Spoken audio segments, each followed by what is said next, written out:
એક ગામના એક ફકીર હતા. એ ફકીરની એવી પ્રસિદ્ધિ હતી, એવી ખ્યાતિ હતી કે ફકીર જ્યારે જ્યારે નાચે ત્યારે એ ગામમાં વરસાદ થતો. જ્યારે જ્યારે વર્ષમાં વરસાદ ના વરસે અને ફકીરને બોલાવવામાં આવે અને ફકીર નાચે એટલે વરસાદ થતો જ.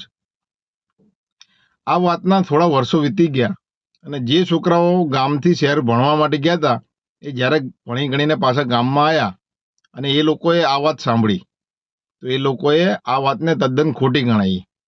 એ લોકોએ એવું કીધું કે વરસાદ વરસવો એ તો આખું એક વૈજ્ઞાનિક રીઝન છે, એનું કારણ છે કે પાણીથી પાણીની વરાળ બને અને વરાળથી વાદળો બને. આવું આખું રીઝન બને પછી વરસાદ વરસે છે. કોઈના નાચવાથી થોડો વરસાદ વરસે. એટલે બન્યું એવું કે એ જ વર્ષમાં એ ગામમાં વરસાદ ના વરસ્યો અને બધે ફસલો ધીરે ધીરે સુકાવા લાગી. ત્યારે ફકીરને નાચવા માટે કહેવામાં આવ્યું.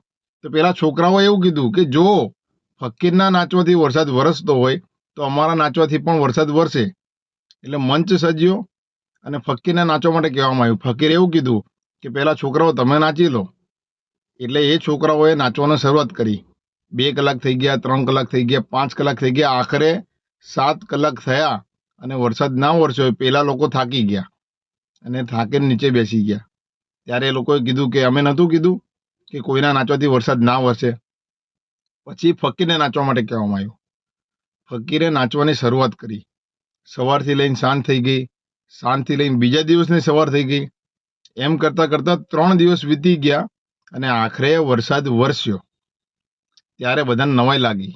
એટલે પેલા છોકરાઓએ ફકીરને જઈને પૂછ્યું કે ફકીરજી આનું કારણ શું છે? અમે નાચ્યા અને વરસાદ ના વરસ્યો ને તમે નાચ્યા અને વરસાદ વરસ્યો, આનું શું કારણ?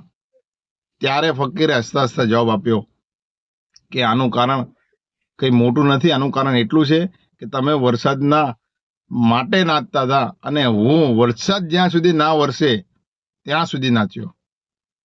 એટલે આ વાર્તાનો સારાંશ એ છે કે આપણે સફળતા મેળવવી હોય તો સફળતાના લીધે આપણે સંઘર્ષ ના કરવો જોઈએ. જ્યાં સુધી આપણે સફળતા ના મેળવી લઈએ ત્યાં સુધી આપણે સંઘર્ષ કરવો જોઈએ. તમારે શું કેવું આ વિડીયો વિશે? વિડીયો સારો લાગ્યો હોય લાઈક ફોલો શેર જરૂર કરો. જય માતાજી, જય ભારત.